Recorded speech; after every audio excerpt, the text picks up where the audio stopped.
ሀገራዊ የምክክር ኮሚሽን እስካሁን ባሳለፋቸው ዓመታት በትግራይና አማራ ክልሎች የአጀንዳ ማሰባሰብ ሂደት ላይ በቂ ስራ አልሰራም በሚል በህዝብ እንደራሴዎች ተወቀሰ። ኮሚሽኑ በበኩሉ በትግራይ ክልል ከሌሎቹ በተለየ ለ20 ጊዜ ያህል ጥረት መደረጉን፣ በአማራ ክልልም በተመሳሳይ የታሰሩ ፖለቲከኞች ወደ ምክክሩ ሂደት እንዲካተቱ በርካታ ስራዎችን ከውኛለሁ ብሏል። የሀገራዊ የምክክር ኮሚሽን የ4 ዓመታት የስራ አፈጻጸሙን ሪፖርት ትናንት ከሰዓት በኋላ ለህዝብ እንደራሴዎች ምክር ቤት ባቀረበበት ጊዜ ነው ይህ የተባለው። የምክር ቤት አባሉና የአማራ ብሔራዊ ንቅናቄ ወይም አብን ተወካዩ ዶክተር ደሳለኝ ጫኔ በተለይ ከአማራ ህዝብ የተወከሉና የምክር ቤት አባል ጭምር የሆኑ ጋዜጠኞች፣ ሌሎችም ፖለቲከኞች አሁንም ድረስ በእስር ላይ ናቸው። የአንድ ብሔር ተወካይ የሆኑ ብዙ ግለሰቦችም በምክክሩ ሳይወከሉ ምክክሩ እንዴት ውጤታማ ይሆናል? ችግሩንስ ለመፍታት ምን ተሰርቷል? ሲሉ ጥያቄ አቀርበዋል። በርካታ አማራዎች በፖለቲካ አስተሳሰባቸው በማንነታቸው ታስረው ለረጅም ጊዜ በእስር ቤት እየተንገላቱ ነው። እነዚህ ደግሞ ተራ ዜጎች አይደሉም። ማህበረሰቡ ልሂቃን ብሎ የሚያስቀምጣቸው የሐሳብ መሪዎች ናቸው። የፖለቲካ መሪዎች፣ ጋዜጠኞች፣ አክቲቪስቶች ናቸው። የህዝብ ተወካዮችም አሉበት።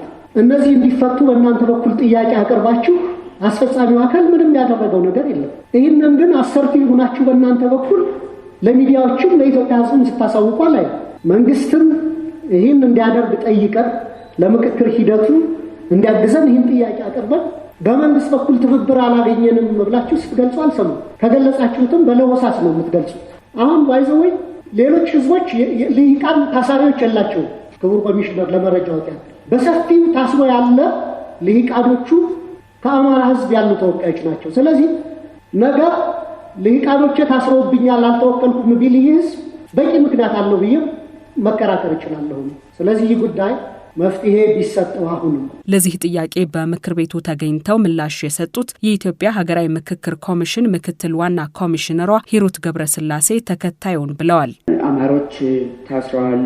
በአብዛኛው የታሰሩት አማሮች ናቸው። እነሱ እንዲፈቱ ምን ጥረት አድርጋቸዋል ብሎ ለተነሳው ጉዳይ ሌላ ቦታ ደግሞ ምን ገጥሞኛል፣ እንዴት ነው ትልልቆቹ የኦሮሞ ፓርቲዎች ከእናንተ ጋር አይሳተፉም ተነስቶብኝ።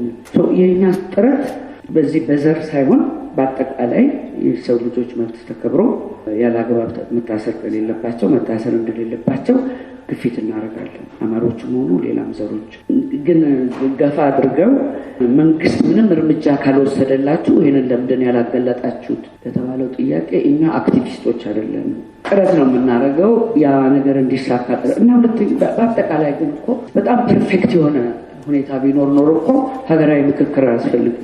ችግሮች ስላሉን ስለሆነና ችግሮችን ለመቅረፍ የሶሉሽን ፍለጋው አካል መሆን ነው መፍትሄው። በሌላ በኩል ለዓመታት በጸጥታ ችግር ውስጥ የዘለቀው የትግራይ ክልል ላይ በተመሳሳይ በቂ ውይይት የአጀንዳ ማሰባሰብም ለምን አልተሰራም? ሰላም ለማምጣት ከታሰበና ምክክሩ የታለመለትን ዓላማ እንዲመታ ሁሉንም ክልል ማካተት የለበትም ወይ በሚል ከምክር ቤት አባል ጥያቄ ተነስቷል። ከትግራይ ክልል ጋር ከምክክሩ ጋር በተያያዘ የትግራይ ህዝብ ሁልጊዜ እንደምናየው በተሳሳተ እሳቤ ከራሱ አብራክ በወጣው ግለሰቦች የችግር ገፈት ቀማሽ እየሆነ እያየን ነው።